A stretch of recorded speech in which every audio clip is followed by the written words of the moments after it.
তাই আজকের এই সম্মেলনে যারা এসেছেন আমি এই ঘোষণাটা করে দিচ্ছি, আমরা এই অঞ্চল তিনটে পার্টে আমরা ভাগ করছি। একটা হচ্ছে জাউলগাছি এক, মানে এটা জাউলগাছি উত্তর করে দিচ্ছি। একটা জাউলগাছি উত্তর, একটা জাউলগাছি দক্ষিণ, একটা জাউলগাছি পূর্ব। জাউলগাছি উত্তর মানে আমাদের এই সাইডটা, এই এখান থেকে এই দিকে ওই দিকটায় পড়বে, যেটা ভাঙড় বাজার টাজারগুলো আছে। জাউলগাছি এক ন, আর আরেকটা হচ্ছে গিয়ে যে বামুনিয়া যেখানে মিটিং করছি এটা হবে পূর্ব, আর যেটা ঘটকপুকুর বাজার টাজার আছে ওটা হবে জাউলগাছি দক্ষিণ।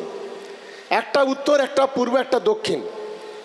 এখানে আমাদের রফিক গোটা অঞ্চলটা পরিচালনা করত। আমরা সাংগঠনিক সুবিধার্থে আরও কিছু নূতন ছেলেকে আমাদের দলে জায়গা করে দেওয়ার সুবিধার্থে আমরা এই অঞ্চলটা আমরা তিনটে ভাগে ভাগ করছি। কারণ আমাদের দেখবেন আমাদের বিধানসভায় আমার 9টা অঞ্চল সরকারিভাবে, কিন্তু সেটা ভেঙে আমরা 21টা করে রেখেছি। 21টা অঞ্চল, 21 জন আমার সভাপতি আছে। আমরা অনেক ভালো কাজ করতে পেরেছি। এইটা করার পরে ছোট ছোট হওয়ার পরে আমাদের অঞ্চল সভাপতিরা বা আমাদের প্রধানরা অনেক ভালো কাজ করতে পারছে, অনেক সুবিধা হচ্ছে। সেই কারণে এটাই আমরা যেটা জাউলগাছি উত্তর, সেই উত্তর সভাপতি হিসেবে আমি সাবিরুল ইসলাম, ওই যে পঞ্চায়েত সমিতিটা আছে, সাবিরুল ইসলাম দিনটির নাম আমি ঘোষণা করছি। সবাই মিলে একটু করতালি অভিনন্দন যাবেন। নূতন ছেলে, ছাত্র পরিষদ করে উঠে এসেছে, আমি বলবো যে খুব ভালো কাজ করবে। আর এখানে সম্পাদক হিসেবে আমরা মুজিদ আলী মোল্লার নাম আমি ঘোষণা করছি। মজিদ ভাই ওটা তো সবাই মিলে একটু করতালি দিয়ে অভিনন্দন জানাবে। দ্বিতীয় হচ্ছে আমাদের জাউলগাছি, দ্বিতীয় হলো আমাদের পূর্ব, যেটা জাউলগাছি পূর্ব, যেখানে আমরা সভাপতি হিসেবে আমরা সিদ্ধান্ত নিয়েছি সুবীর নস্কর, এই এলাকার খুব ভালো ছেলে, সবাই মিলে একটা করতালি দিয়ে অভিনন্দন জানাবেন। নূতন ছেলে, ইয়াং ছেলে, ভালো কাজ করতে পারবে। আর এই এলাকার সম্পাদক হিসেবে আমাদের পঞ্চায়েত সমিতির সদস্য শহীদুল গাজী, শহীদুল আছে কোথায়? শহীদুল এখানে আয়, শহীদুল মঞ্চে চলে এসো, শহীদুল এখানে উঠে এসো। আমি শহীদুলকে মঞ্চে আসার জন্য আমি অনুরোধ করব, উঠে এসো, মঞ্চে এসো। শহীদুল গাজী এবং সুবীর একসঙ্গে মিলেমিশে চলবে। ওদিকে সাবিরুল এবং মজিদ ভাই দুজনও একসঙ্গে মিলেমিশে চলবে। আমাদের 3 নম্বর যে অঞ্চলটা আছে সেটা হচ্ছে জাউলগাছি দক্ষিণ। এই জাউলগাছি দক্ষিণে রফিক মোল্লা, যে আমাদের অঞ্চলের সভাপতি ছিল, ওকে ওর ওয়াইফ প্রধান হয়েছে, যার কারণে আমরা একটু ছোট করে দিয়েছি। কেন, এক অঞ্চল প্রধান এবং সভাপতি আমাদের দলের সিদ্ধান্ত অনুযায়ী একজন হতে পারে না। তবুও আমরা ভালো ছেলে কাজ করে একটা পার্টে আমরা সভাপতি হিসেবে রফিক মোল্লা এবং সম্পাদক হিসেবে বিভাস রায়। আমি বিভাসকে এখানে আসার জন্য বলবো, দুজনে ভালো ইয়ং জেনারেশন, সবাই মিলে একটু করতালি দিয়ে অভিনন্দন জানাবেন। এই 3টি অঞ্চলে আমাদের নূতন করে, শহীদুল কই, ঠিক আছে, 6জন গিয়ে ওখানে দাঁড়াও, 6জন গিয়ে ওখানে দাঁড়িয়ে যাও সামনে।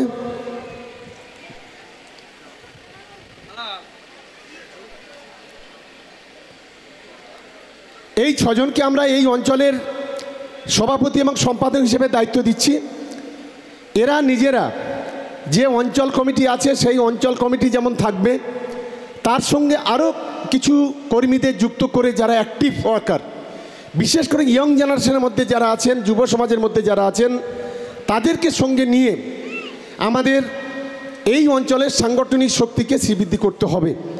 এই 6জনের কাছে এবং আপনারা যারা আছেন একটা অনুরোধ, জাউলগাছি অঞ্চলে আগামী লোকসভা নির্বাচনে অন্তত 5 থেকে 6 হাজার ভোটে লিড দেওয়ার ব্যবস্থা করার জন্য আমি সকলের কাছে আমি আবেদন রাখছি। সেই মানসিকতা নিয়ে আপনার কাজ করতে হবে। এরপরে এখানে মহিলা কমিটি, মহিলা বঙ্গজননী কমিটি আমরা তৈরি করব।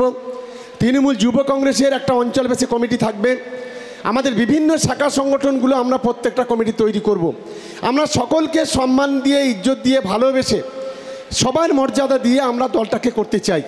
আমি আশা করি যে আজকের এই সম্মেলনে আপনারা যারা এসেছেন, এই সম্মেলনের যারা আয়োজন করেছেন, তারা এখানে একটু ডাল ভাতের ব্যবস্থা করেছেন। হয়তো মাংস দিতে পারবে না, হয়তো কালিয়া কোপ্তা না দিলেও ডাল ভাতের ব্যবস্থা যেটা আমাদের দলের পক্ষ থেকে করা হয়েছে, আপনারা সকলে খাবেন এবং এখান থেকে ফিরে গিয়ে আপনারা গ্রামে গিয়ে সংগঠনটাকে শক্তিশালী করার চেষ্টা করবেন। আর আরেকটা বিষয় বলে শেষ করবো, একটু 1 মিনিট। সেটা হলো চলো গ্রামে যাই, যে কর্মসূচিতে এখানে জাউলগাছির প্রত্যেকটা বাড়িতে বাড়িতে গিয়েছে তার রিপোর্ট আমরা পেয়েছি। যত মানুষ লক্ষ্মীর ভাণ্ডার পায়নি, যত মানুষ কৃষক বন্ধু পায়নি, যত মানুষ স্বাস্থ্যসাথী পায়নি বা বিভিন্ন সরকারি সুবিধা থেকে বঞ্চিত আছে, আগামী লোকসভা নির্বাচনের আগে তাদের পাইয়ে দেওয়ার দায়িত্ব হলো আমাদের। এটা আমি আপনাদের আজকের এখান থেকে কথা দিয়ে গেলাম। আমরা ডিএমের সঙ্গে কথা বলেছি, এসডিওর সঙ্গে কথা বলেছি, যারা যারা পায়নি তাদের পাইয়ে দেওয়ার জন্য সমস্ত ধরনের ব্যবস্থা, ক্যাম্প সব ধরনের হবে, সবাই সুযোগ সুবিধা পাবে, সেই মানসিকতা নিয়ে আমরা কাজ করছি।